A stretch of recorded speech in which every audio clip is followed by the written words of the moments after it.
प्रभु के नाम की तारीफ हो कि प्रभु ने इस समय अपने चरणों में आने के लिए हमें अनुग्रह दिया कि हम उसकी उपस्थिति में उसके जीवित वचन के ऊपर मनन कर सके।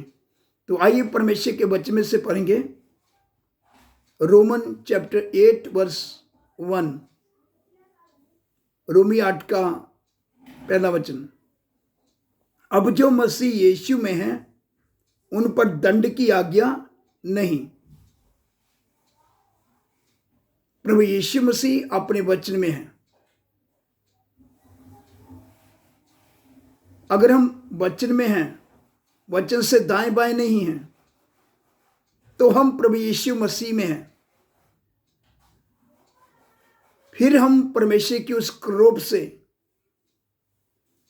उस ज्वाला से बच सकते हैं जो परमेश्वर का क्रोध उन लोगों के ऊपर गिरने वाला है जो वचन से बाहर चलते हैं। वचन से बाहर चलने का मतलब पाप में जीवन बिताना, संसार के साथ मिलजुल कर चलना, समझौता करके चलना संसार के साथ।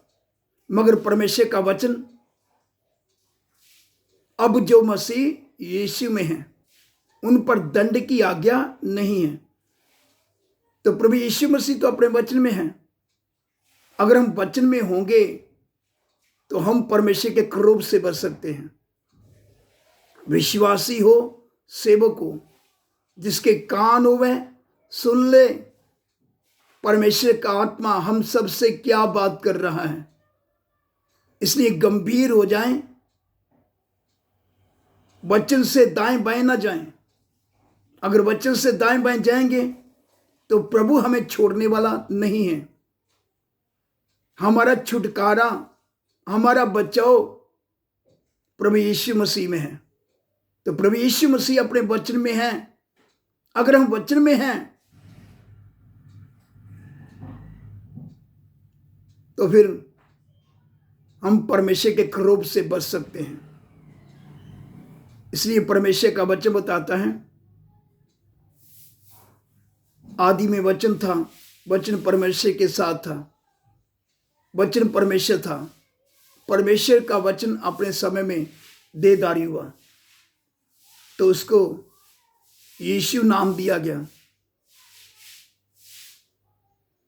यीशु नाम का अर्थ है पाप से छुटकारा देने वाला, उद्धार करता, छुड़ाने वाला।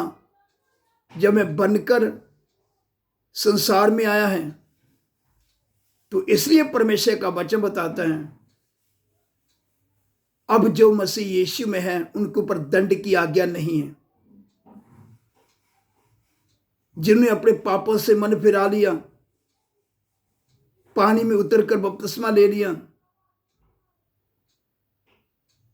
अब जो संसार से अलग हो चुके हैं, वचन में रहते हैं, वचन से दाएं बाएं नहीं जाते, वचन के अनुसार अपना जीवन बिताते हैं,